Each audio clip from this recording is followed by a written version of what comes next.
강아지를 키우다 보면 한 번쯤은 들어본 그 말, 강아지는 비타민 보충제를 먹을 필요가 없다? Nope. 과연 사실일까요?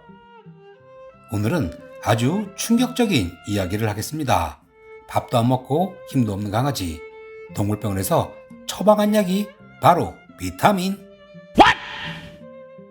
약국에서 너무나 쉽게 구할 수 있는 이 피로회복제가 우리 강아지에겐 둘도 없는 보약일 수도 있습니다. 결론부터 말씀드리면 하루 100원으로 정확한 복용 기준을 지키면 노령견을 위한 최고의 영양제라고 합니다. 보호자만 모르게 수의사가 조용히 처방하는 피로회복제 벤포티아민의 진실을 알려드립니다. 오늘은 편식 심한 강아지 실버푸들 까미특파원이 준비했습니다. 까미특파원, 우리 언니 짱아, 오늘 아무것도 안 먹었어요. 밥그릇은 그대로였고 간식도 입에 대지 않았고 산책 가자고 해도 언니가 움직이지 않아요. 언니가 아무 말 없이 조용히 누워만 있어요. 그래서 병원에 갔고 수의사 선생님은 말했습니다. 기력 저하, 일시적인 것 같네요. 벤포티아민 한번 써보죠. 그렇게 처음 듣는 이름의 약, 이름이 조금 수상한데 벤포티아민이 언니 앞에 놓였습니다. 벤포티아민은 어떤 강아지에게 필요할까? 벤포티아민은 사람에게도 말기 당뇨성 신경통이나 만성 피로에 쓰는 비타민 B1의 고흡수 활성형입니다. 강아지에겐 노령견, 식욕 부진, 기력 저하, 멍한 반응, 이유 없는 무기력, 이런 강아지들에게 가장 조용히 그리고 가장 자주 쓰이는 약이에요. 미국 수의사 커뮤니티에도 벤파티아민, 브로트 마이시니어백, 에피타이트 리턴드, 애프터 3데이즈 온 D1 이런 글이 센스 없이 올라옵니다. 보호자가 모르면 놓치는 약. 문제는 보호자들이 이걸 잘 모른다는 거예요. 병원에서 비타민 좀 드릴게요 하면 대수롭지 않게 받아들이죠. 그냥 집에서 간식 먹이면 낫겠지 하며 넘기기도 해요. 하지만 이 비타민 하나가 다시 밥을 먹게 만들고 다시 보호자를 쳐다보게 만들 수도 있어요. 모르면 놓치고 놓치면 늦습니다. 어떻게 먹어야 하나요? 투야 기준 5kg 이하 소형견은 25에서 50mg, 10kg 이상 반려견은 50에서 100mg 하루 1회 식후 투약.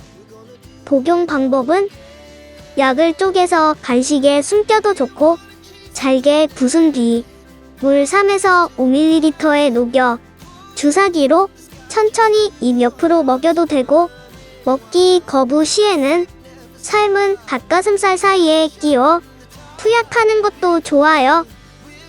그럼 복용 기간은 보통 3일에서 5일 이내 복용하고 효과 없으면 다른 원인을 찾아야 해요. 약을 먹이고 하루, 이틀 아무 일도 없었어요. 그런데 3일째 되는 날 아침 강아지 눈빛이 바뀌었어요. 밥그릇 앞에 앉아있는 모습 진짜 오랜만에 보게 되죠. 그리고 천천히, 아주 천천히 한 입을 먹기 시작했어요. 가장 작은 약이 가장 큰 희망이 될 수 있어요. 벤포티아민은 간 수치를 낮춰주지도 않고 염증을 치료하지도 않아요. 하지만 가장 작은 단위로 남은 에너지를 일으켜주는 기적 같은 시작이 될 수 있어요.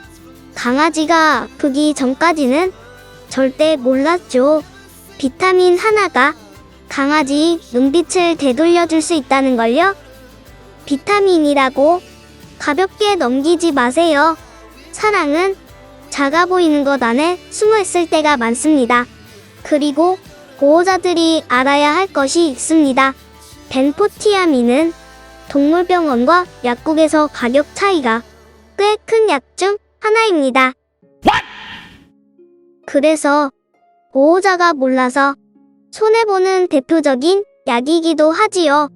병원에서 검사비까지 10만 원을 냈지만 그게 사랑의 값이라고 생각하는 보호자들이 많아요. Nope. 하지만 집에서 직접 준비하면 하루 100원이면 충분해요. 모르면 손해입니다. 벤포티아민은 강아지가 아프다고 말하기엔 너무 미묘한 그 작은 힘 빠짐의 순간을 위한 약입니다. 그 순간을 지나쳐버리면 뒤늦게 후회할 수도 있어요.